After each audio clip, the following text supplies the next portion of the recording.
2 meses antes da Conferência Destino, que acontece sempre no mês de setembro.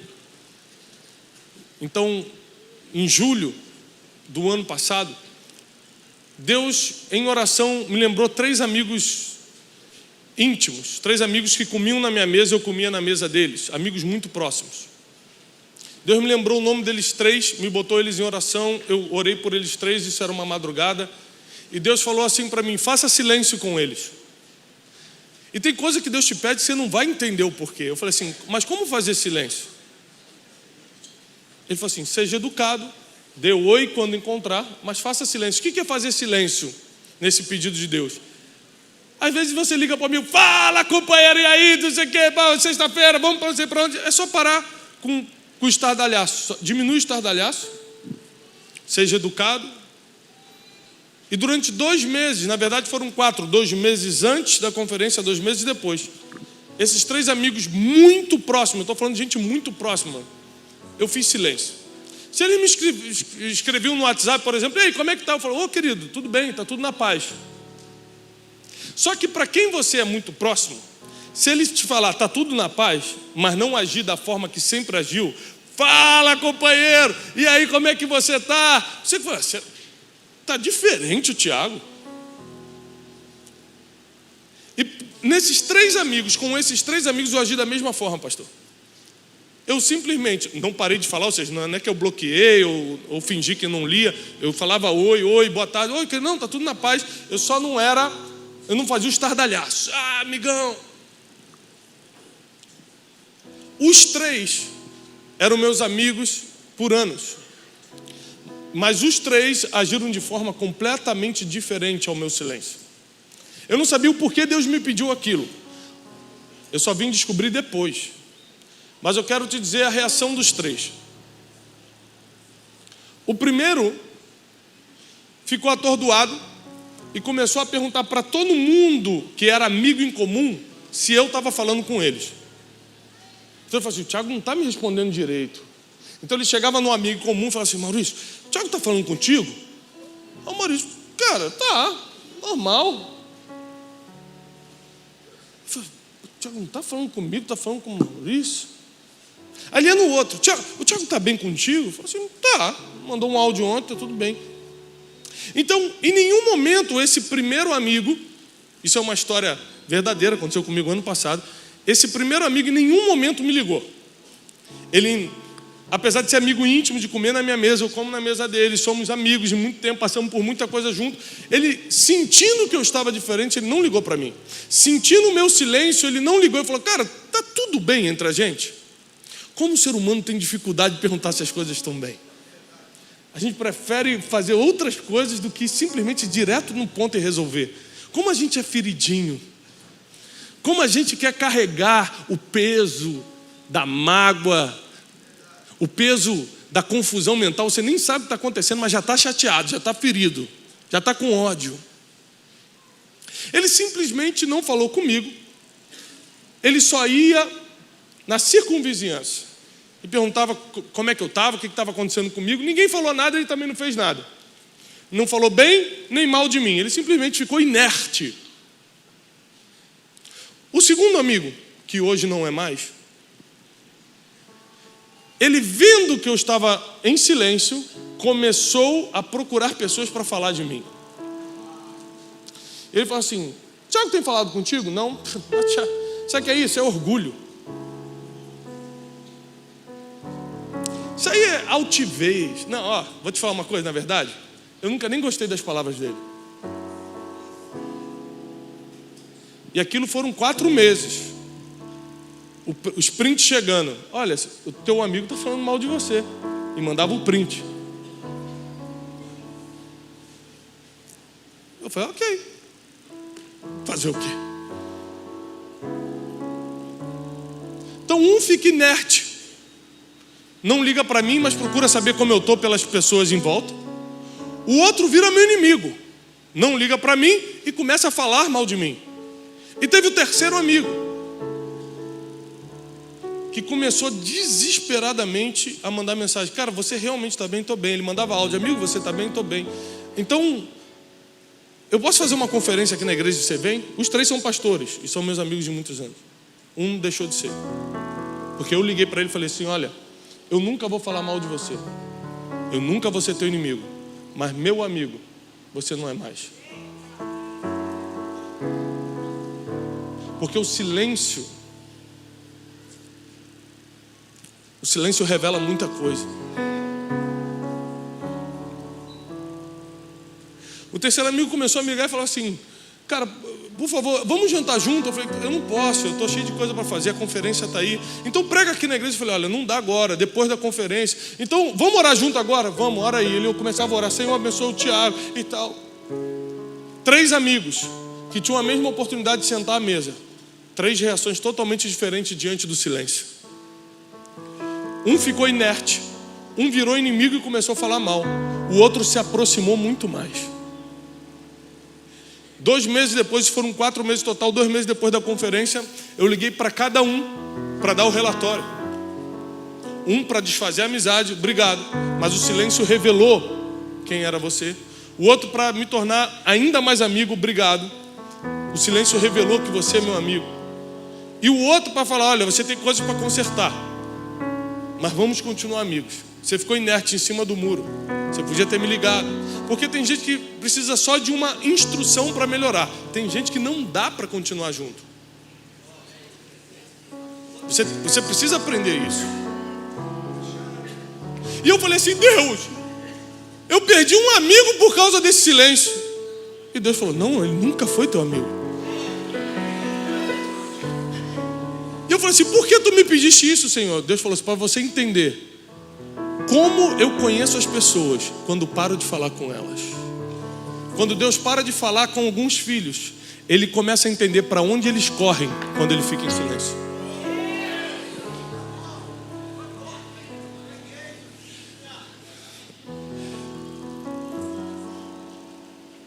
Uma vez Janine ficou uma semana falando mais ou menos comigo. Janine, fica em pé, meu amor, está grávida do nosso 4º filho.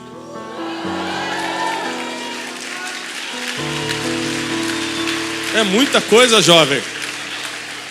Enquanto vocês estão aí passeando na praia, eu estou trabalhando, irmão. O irmão perguntou, pastor, mas como é que pode? 4 filhos, só viaja todo dia. Eu falei, e as conexões longas em Guarulhos? Quase 4 horas de espera de avião. Sempre, né? Eu vou segurar uma que vem aqui para você, mas Deus não deixou. Aquelas conexões de 10 minutos em Congonha. Escute. Estamos indo para o 4º filho. E a Janine é o seguinte. A Janine é muito sensível, muito perceptível. Como a maioria das mulheres, né? A mulher tem esse negócio do 6º sentido. Ela percebe. Se você entrar em casa, ela nem te viu. Pelo jeito que você veio andando, ela, o que aconteceu? Que isso, Senhor Jesus, Maria José, como é que pode essa mulher?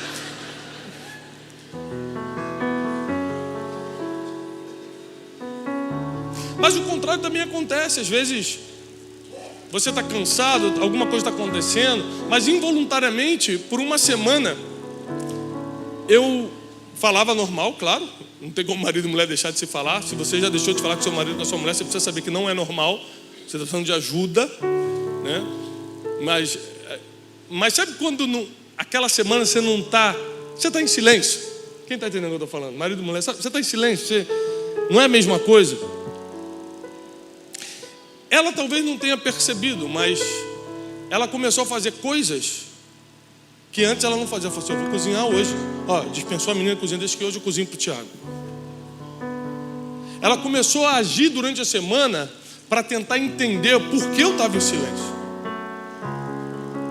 Porque a primeira coisa que o silêncio mexe com o ser humano é na autoanálise. Por que isso está acontecendo? Porque o pastor Felipe é a 2ª vez que ele não responde meu WhatsApp. O que eu fiz? Aí você começa a pensar toda a tua vida. Quando eu tinha 3 aninhos, eu subi no negócio. Então... O silêncio faz você se autoanalisar. Anote isso, por favor. Então, quando alguém te dá um gelo, não necessariamente ele está se vingando. Às vezes ele só está fazendo você se autoanalisar. Não necessariamente ele está te desprezando. Às vezes ele está fazendo você encontrar a verdade em si mesmo. Porque você está ali, por que isso está acontecendo? Aí passa o tempo e você, lembrei. Eu prometi que ia pagar dia 20 e não paguei. Que quem está devendo sempre esquece, mas quem está esperando pagamento não esquece. Você começa a lembrar de coisas que você pode ter feito e estejam gerando aquele silêncio. Quando Deus para e não te responde, quando Deus para de falar por um tempo, quando Deus fica em silêncio, provavelmente a primeira coisa que Ele está provocando em você é a autoanálise. O que eu fiz? O que eu estou fazendo? Que tipo de vida eu estou levando para o meu pai não estar falando comigo essa semana? O pastor Felipe tocou num versículo que eu ia falar, eu não vou ler ele todo por questão de tempo, mas João 11:42, que diz assim: Jesus levantou os olhos para o céu e disse: Pai, graças te dou, porque sempre me... Deus ouve sempre, mas nem sempre responde. Te ouvir, Ele está ouvindo sempre, mas te ouvir não quer dizer que Ele vai responder. Igual você mandar mensagem no WhatsApp para alguém, aparece o tique azul de visualizar, mas quem disse que a pessoa vai te responder? É o que dá mais raiva. É quando você sabe que visualizou e não respondeu. Tá bandido, né? Viu a mensagem. De vez em quando eu ligo para pedir dinheiro emprestado para o pastor Felipe, ele visualiza, passa 3 horas, ele manda a mãozinha assim: estou na reunião de oração, não posso falar. Aí eu ligo para o pastor da oração: o pastor está orando mesmo? Eu falo: não, Felipe, estou em casa. Aí eu começo a ligar: Felipe, me atende. Ele: não, rapaz, estou em jejum, estou na consagração. Até no monte ele sobe para não atender. Estou brincando. Nunca pedi dinheiro emprestado para ele. Sempre pedi dado, e ele dá. Se você está precisando, procure o pastor Felipe no final. Escute isso. Primeira coisa, o silêncio vai gerar uma autorreflexão. Fala comigo, autorreflexão. Tem gente que não para se autopensar, autorrefletir, se Deus não ficar em silêncio um tempo.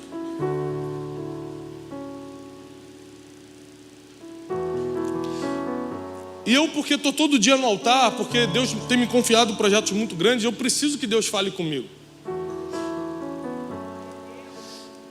Mas no mês de dezembro e no mês de janeiro, Deus não falou comigo.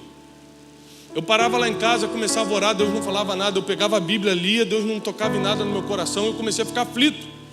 Falei: Senhor, o que está acontecendo? A primeira coisa que eu fiz: Senhor, onde eu pequei? O que eu errei? Será que o que eu estou fazendo? Primeira coisa, eu comecei a tentar achar o motivo pelo qual Deus poderia estar fazendo silêncio comigo. Eu falei assim: mas o que pode ser? E eu continuava: Senhor, por favor. E eu lembro que às vezes eu me trancava no quarto e falava assim: Deus, tudo menos silêncio. Se eu fiz algo que você quer me castigar, porque a gente é autopunitivo, a gente acha que Deus está doido para castigar a gente, né? Então a gente já pede castigo. Se é castigo, manda. Deus não. Eu só quero ficar um tempo sem falar. Senhor, mas eu já pensei em tudo. 2 meses. E Deus não falou absolutamente nada comigo. Eu moro fora do país, cheio de decisão para tomar. Vinha para o Brasil agora no carnaval ou não vinha? Pregava ou não pregava? Tinha o contrato para assinar do novo livro com a maior editora, o maior grupo editorial do mundo. Várias coisas importantíssimas acontecendo. E eu ajoelhava: Deus, o que eu faço? Assino ou não assino? Vou ou não vou? Pego o avião ou não pego? E Deus não falava nada. Eu falei: Deus. Eu comecei a ficar desesperado e comecei a: Deus, por favor, não me abandone. Deus, não sei o que está acontecendo, mas fala comigo, me dá só um sinal, Senhor. Se aquela nuvem mudar de lugar, você começa a ficar místico. Se aquela nuvem mudar de lugar, eu vou entender que você está me ouvindo. Manda só um sinalzinho, um dedinho movendo. E Deus não falou nada. 2 meses. O desespero estava absurdo. Já falei: Senhor, eu preciso da tua voz. E eu comecei a ler mais, eu comecei a me trancar mais no quarto. Eu comecei: Deus, fala comigo, Senhor, o que está acontecendo? Irmão, comecei a escutar pregação no YouTube, coisa que eu não fazia. Só do pastor Felipe Valadão assisti umas 10 mensagens. Foi aí que eu percebi que ele copiava as minhas, eu nunca tinha percebido.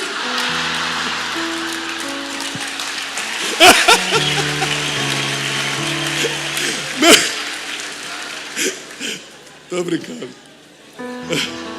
É brincadeira, pessoal. E aí eu comecei, falei: será que eu não estou escutando Aí, gente, você começa a fazer de tudo. Você não sabe onde está errando. Você fala, vou ampliar o leque, vou assistir outras pessoas. Comecei a dar esmola na rua. Nunca tinha dado esmola na rua. Vi um menino e falei, gente, pelo amor de Deus, toma aqui. Deus te abençoe, dá um abraço. Dava abraço, eu não sabia o que estava acontecendo. Mas eu queria que Deus voltasse a falar comigo. 2 meses depois, eu estou sentado num lago que tem atrás de casa. Um lago público, não é meu. Só para deixar claro para o irmão falar, lago em casa. Eu conheço como é que é. Esse aqui espalha rapidinho a notícia. Sentei ali num banquinho público, banco público que tem. E comecei a agradecer a Deus pela criação. Eu falei, olha só, tem gente que não pode enxergar e eu estou vendo esse lago. Tem gente que agora está com os aparelhos no hospital e eu estou respirando esse ar. E comecei a agradecer a Deus. Enquanto eu estava agradecendo a Deus, comecei a orar por um monte de gente. Comecei a orar, Senhor, abençoa o fulano, Deus abençoa o ciclano. E assim como o Jó, enquanto orava pelos seus amigos, Deus falou com ele, Deus começou a falar comigo. É isso, é aquilo. Eu falei, meu Deus, de pegar um papel. E comecei a anotar tudo que Deus estava falando. E no meio eu falei, antes de continuar, por que você parou de falar comigo?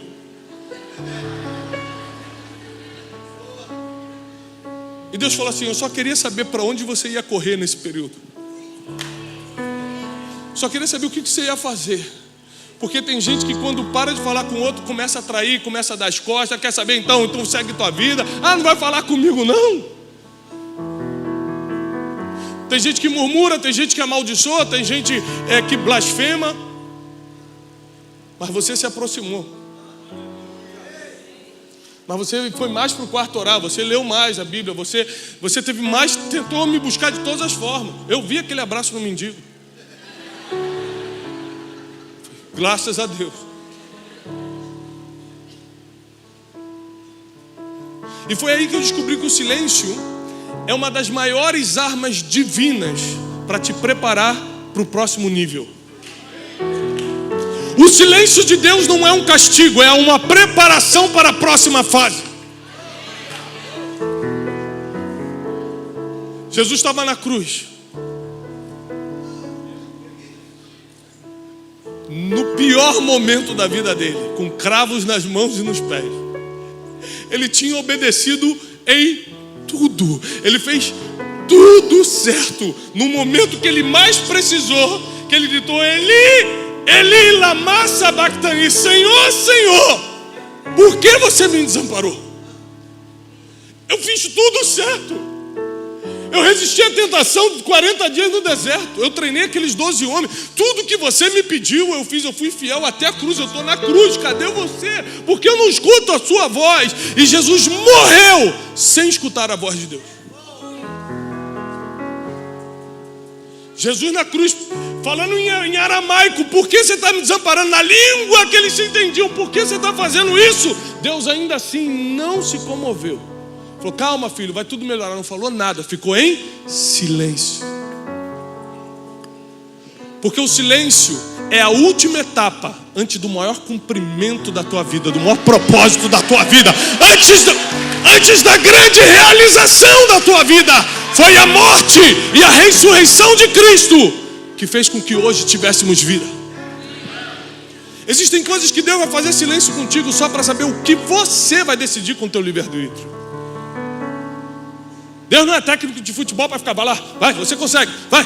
A gente confunde Deus, a gente reduz Deus. A gente tenta botar Deus dentro da nossa caixinha. Deus está muito fora da caixinha. Ele está muito fora do nosso padrão humano de pensamento. Ele faz do jeito dele, na hora dele, na forma dele, do jeito que ele quiser. A única coisa que a gente pode fazer é alinhar a nossa vida com um projeto, com um plano, com a vontade absoluta dele. E Jesus na cruz deu o último suspiro. A vida foi entregue. Ninguém tomou a vida de Jesus. A Bíblia diz, ninguém pode tomar a minha vida. Eu mesmo a entrego. E aquele que tem o poder de entregar também pode reavê-la. Jesus entrega a sua vida sem escutar a voz do Pai naquela cruz.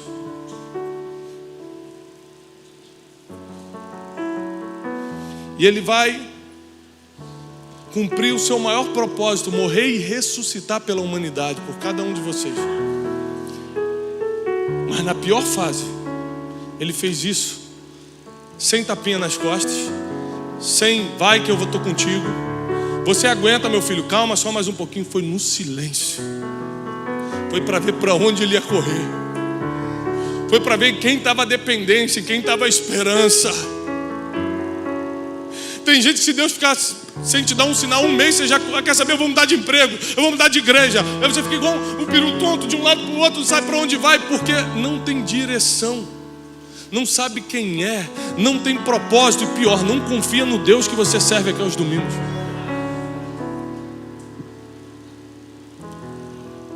Se meus amigos agiram de forma diferente, 3 amigos, com o meu silêncio, que não vale muito para muita gente, mas para aqueles amigos valia. Imagina quantos filhos de Deus estão agindo, dando as costas para Deus, fugindo de Deus, falando mal de Deus. A um passo de viver a promessa. Falta um passo para ele cumprir o propósito dele na terra. Ele começa a falar mal de Deus, porque Deus fez o silêncio necessário para saber quem é ele, para revelar quem é essa pessoa. Abraão caminhou 3 dias com Isaac de mãos dadas, indo para o Moriá, com uma palavra de matar o seu próprio filho, o único filho. Em 3 dias Deus não fala nada. Senhor, o que está acontecendo? É claro, é possível, Senhor. Eu orei por esse menino, Sara pediu por esse menino. Senhor, esse menino é uma promessa, como é que você vai deixar? E o menino ficava assim: pai, o que está acontecendo? Que isso é o pior. Eu vi uma entrevista ontem que esmigalhou meu coração, um incêndio que teve em Belém, e o pai perdeu o filhinho de 2 anos e pouco, quase 3 aninhos, no incêndio. E ele chorava muito na entrevista. Ele falou assim: é muita dor, né? Ele falou: a dor não é perder meu filho, a dor é saber que ele morreu gritando meu nome, pedindo minha ajuda, e eu não estava lá. Naquele momento, eu tenho 3 filhos, estou indo para o quarto, eu comecei a chorar. Eu falei: meu Deus, você tem misericórdia. O pai não aguenta escutar um filho pedindo misericórdia. Pai, me ajuda. Pai, me salva. Pai, não deixa eu morrer. O pai não sabe lidar com isso. E Abraão teve que suportar as perguntas de Isaac e o silêncio de Deus ao mesmo tempo. Eu estou te falando isso porque muitos de vocês estão nesse silêncio hoje, sem saber que falta muito pouco para a promessa. Você está a um passo da realização do teu propósito, daquilo que Deus colocou na sua mão para fazer. Nesse período de silêncio, Ele quer só saber para onde você vai correr agora. Eu não estou falando contigo para onde você vai correr. Você vai ser um daqueles que se tranca no quarto e fica ainda mais íntimo, ou vai ser um daqueles que dá a costa de Deus e vai falar: Deus não existe mesmo, não. Eu estou escrevendo um livro que justamente fala sobre isso. As pessoas, quando se decepcionam, nem serviam a Deus, nem serviam, mas acontece alguma tragédia na vida delas, Deus não existe. Não, você nem me servia, eu nunca existi na sua vida. Uma vez eu fui fazer um enterro de um jovem, e a mãe começou, quando eu entrei, eu era pastor recém-ordenado, tinha uns 25 anos, hoje eu tenho 27, foi 2 anos atrás. Não entendi a risada dos irmãos, né? Deixa eu ajeitar aqui meus pelos brancos. E aí eu entrei no enterro, a mãe dele começou a me bater e falou assim: por que Deus matou meu filho? Era uma família que nunca tinha ido à igreja, era uma família de origem espírita. Pediram para a gente ir lá fazer uma oração pela família. Eu era muito novo, eu não tinha coragem de falar certas coisas, mas hoje eu falaria assim: mas Deus nunca foi procurado pela senhora. Agora a culpa é dele? A gente só quer botar o Deus num lugar de destaque e às vezes negativo na nossa vida quando algo está mal. Fala assim: a culpa é dele. Deus me abandonou, Deus não gosta de mim, Deus não existe. E na verdade a gente não sabe lidar com processos normais da vida. Esses dias uma pessoa me pergunta assim: pastor, por que Deus permite crianças morrerem como essa que morreu no incêndio? Eu falei assim, peraí, deixa eu entender uma coisa. Deus é um Deus natural ou sobrenatural? A morte é algo natural ou sobrenatural? Natural, todo mundo vai morrer. Então o que o Deus do sobrenatural tem a ver com coisas naturais?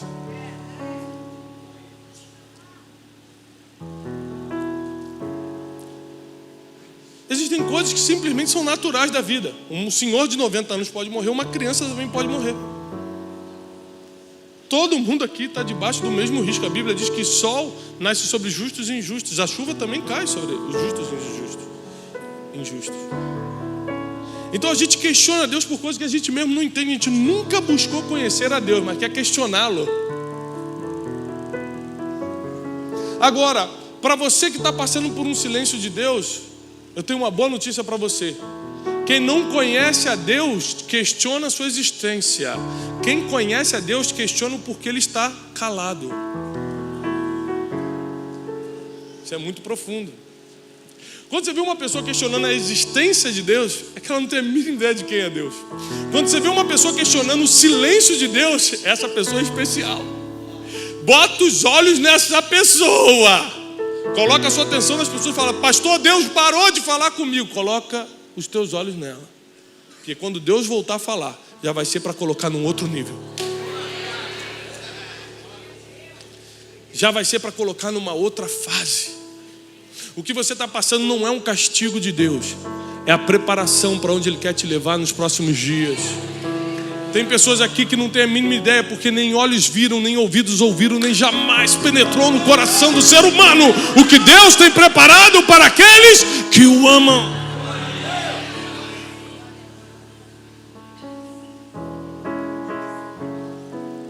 Aquela música que foi cantada aqui da Cassiane que fala: quando ele fica em silêncio é porque ele está trabalhando.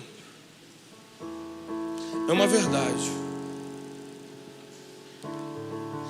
Em silêncio você fica mais concentrado. Você já viu o ourives trabalhando uma joia? Não dá para ficar batendo papo e trabalhando nos detalhes. O silêncio quer dizer que ele está nos detalhes. O silêncio quer dizer que ele está preparando os detalhes.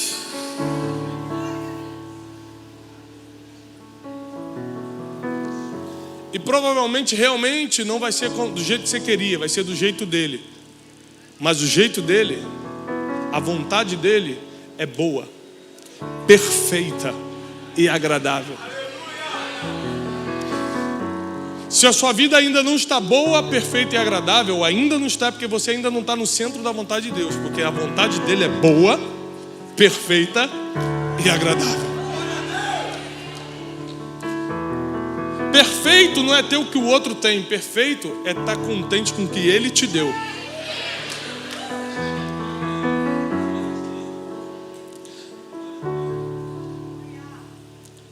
Tem gente que fala: eu preciso do ar-condicionado, está muito calor. Tem gente que está lá no vento da praia falando: meu Deus, que delícia. O que é agradável? Não tem uma regra para o agradável. Por isso, pare de comparar o que Deus está fazendo na vida do outro, porque o que para o outro não serve para você. Não serve para você. A vontade dele para você é boa, perfeita e agradável. Por último, eu encerro aqui. O silêncio revela o seu nível emocional.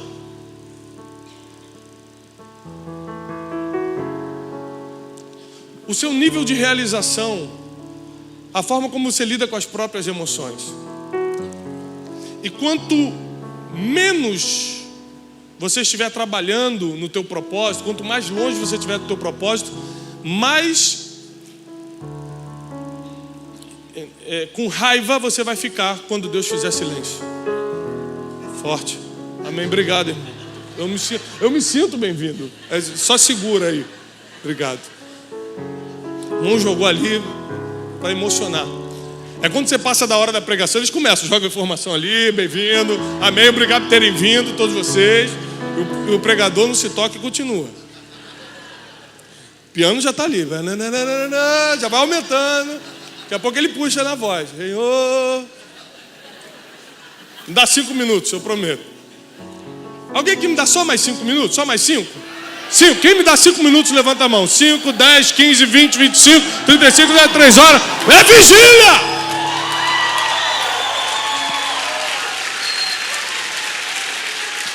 Amém.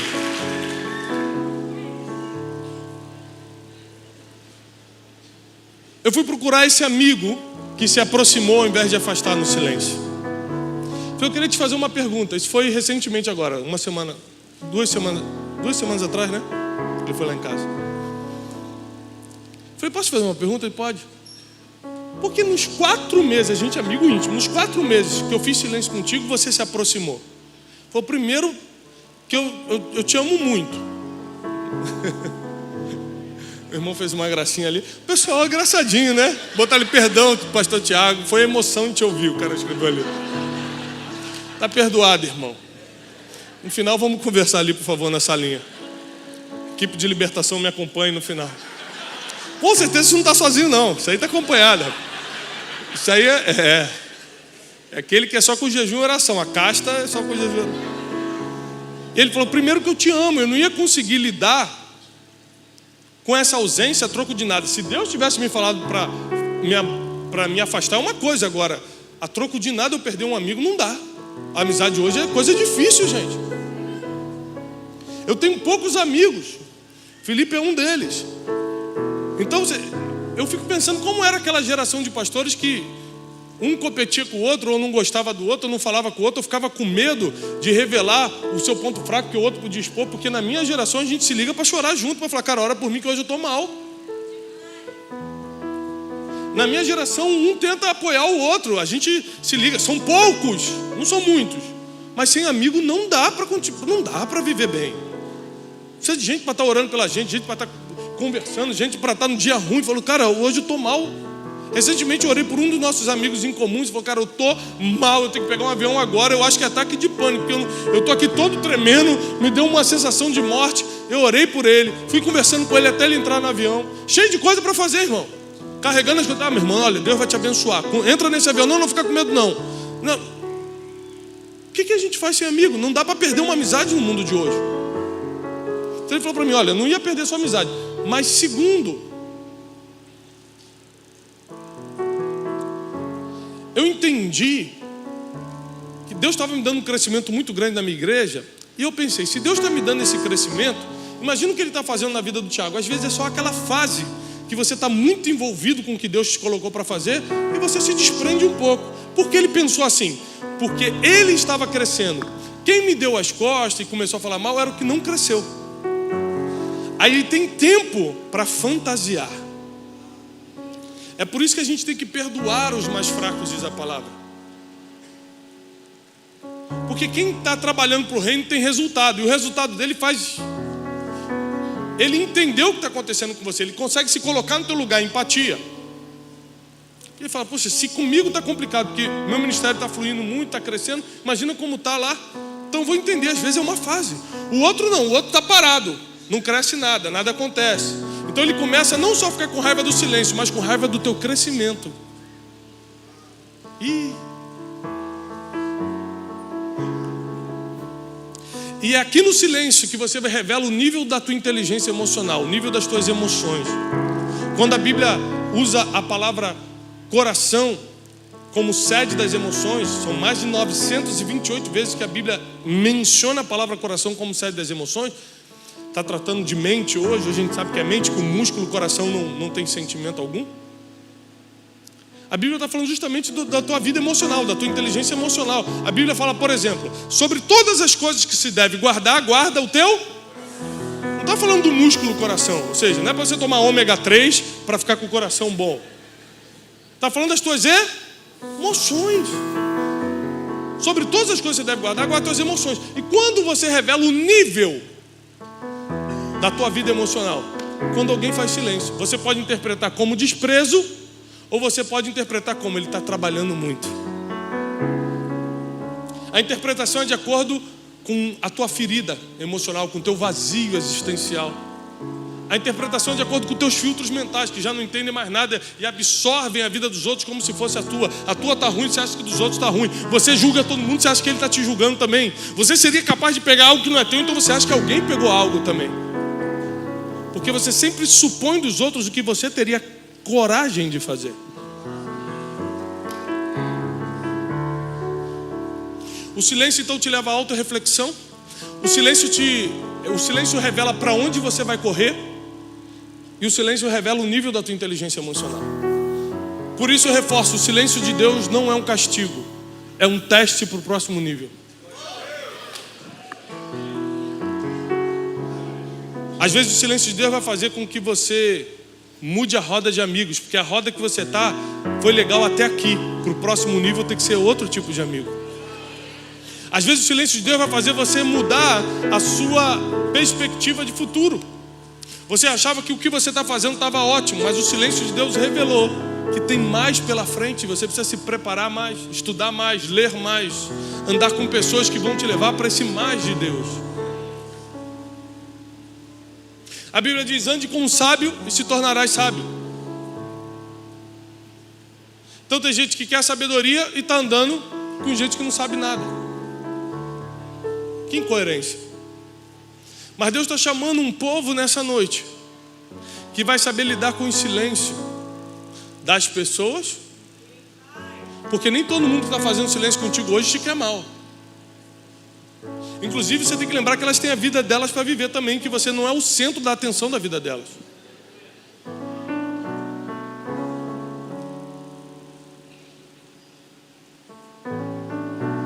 A gente tem um grupo de amigos íntimos, um grupo de WhatsApp, e às vezes tem aquele que participa mais, tem aquele que participa mais ou menos, tem aquele que nunca participa, que só manda uma mãozinha assim, orando.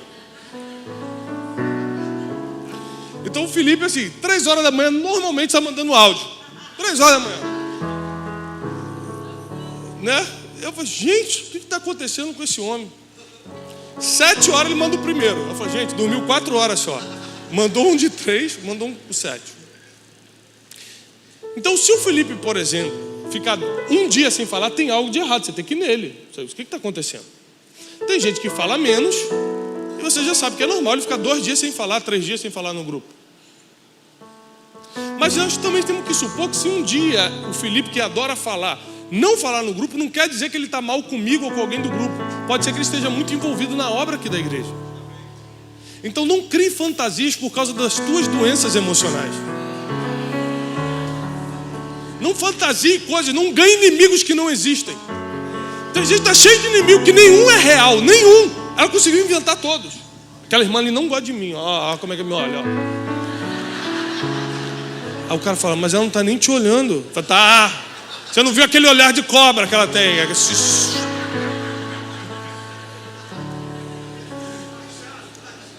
Estão entendendo? O silêncio de Deus revela, ou te leva para uma autoanálise, revela para onde você vai correr e qual é o seu nível de inteligência emocional. Ou seja, como está o seu coração. Falando na linguagem bíblica, como está o seu coração. Na linguagem científica, como anda o seu nível de inteligência emocional. A mesma coisa. E Deus te trouxe até aqui porque Ele quer alinhar essas 3 coisas. Ele sabe para onde você vai correr, senão você não estaria aqui hoje. A segunda você já deu a resposta para ele. Na segunda pergunta você já deu a resposta. Para onde você corre?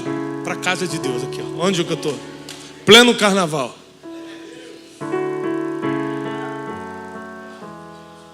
Enquanto nós estávamos ministrando a palavra, muitos já estavam se autoanalisando. Deus, é verdade. E aquela coisa, isso, a autoanálise. E terceiro agora, o nível do seu coração. Como anda o seu coração, como está a tua inteligência emocional. Nessas 3 coisas Deus vai trabalhar para te passar para o próximo nível. Lembre-se que Jesus morre no silêncio de Deus. E por 3 dias nada acontece. Ele cumpriu o maior propósito dele, morrer na cruz, e ainda assim teve mais 3 dias de silêncio. O tempo é de Deus, não é no teu tempo. Então a gente fala, eu fiz tudo certo aqui, ó. Acabei de fazer o que Deus mandou, cadê? Com Jesus, Deus ficou ainda mais 3 dias. Mas quando chamou ele da morte para a vida. Mas quando chamou, foi para esvaziar a tumba. Foi para dar a destra do Pai para ele.